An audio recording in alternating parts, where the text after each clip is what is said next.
ایک سوال یہ آیا ہے کہ ماہ ذوالحجہ میں روزے رکھنے کی کیا فضیلت ہے؟ ماہ ذوالحجہ کا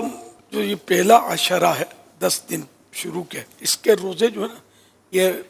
ماہ رمضان شریف کے بعد سب سے افضل ہیں، لیکن 9 دن کیا، جو 10واں دن تو عید ہے، عید کے دن تو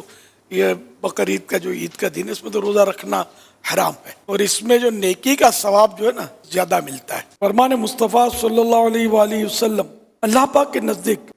ذوالحج کے شروع کے 10 دنوں سے افضل اور پسندیدہ کوئی دن نہیں، لہذا ان دنوں میں لا الہ الا اللہ اور اللہ اکبر کی کثرت کرو، کہ بے شک یہ لا الہ الا اللہ، اللہ اکبر اور ذکر اللہ، ان اللہ کا ذکر کرنے کے خاص دن ہیں۔ ان دنوں میں ایک دن کا روزہ 1 سال کے روزوں کے برابر ہے، اور ان دنوں میں اعمال کا ثواب 700 گنا بڑھا دیا جاتا ہے۔ تو ان دنوں پڑھنا ہے لا الہ الا اللہ، اللہ اکبر، ہے نا،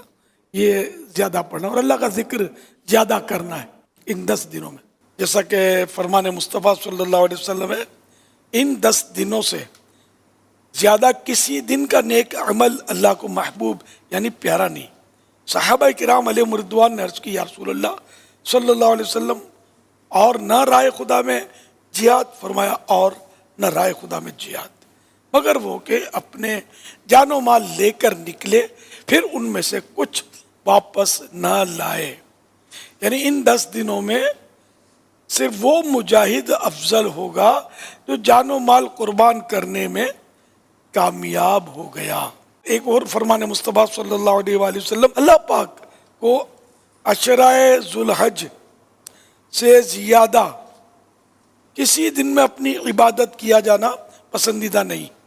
اس کے ہر دن کا روزہ 1 سال کے روزوں اور ہر شب کا قیام شب قدر کے برابر ہے۔ فرمان مصطفیٰ صلی اللہ علیہ وآلہ وسلم، مجھے اللہ پاک پر گمان ہے کہ عرفہ یعنی 9 ذوالحج کا روزہ 1 سال قبل یعنی جو گزرا قبل اور 1 سال بعد کے گناہ مٹا دیتا ہے۔ فرمان مصطفیٰ صلی اللہ علیہ وسلم، عرفہ یعنی 9 ذوالحج کا روزہ 1000 روزوں کے برابر ہے۔ مسئلہ، مگر عرفات میں حاجی کو عرفے کا روزہ رکھنا مکروہ ہے۔ پھر حدیث پاک بیان کی گئی کہ حضرت سیدنا ابو ہریرہ رضی اللہ عنہ فرماتے ہیں، سرور کائنات صلی اللہ علیہ وسلم نے عرفے کے دن یعنی 9 ذوالحج کے روز حاجی کو عرفات میں روزہ رکھنے سے منع فرمایا۔ اللہ پاک ہم سب کو یہ سعادت بخشے اور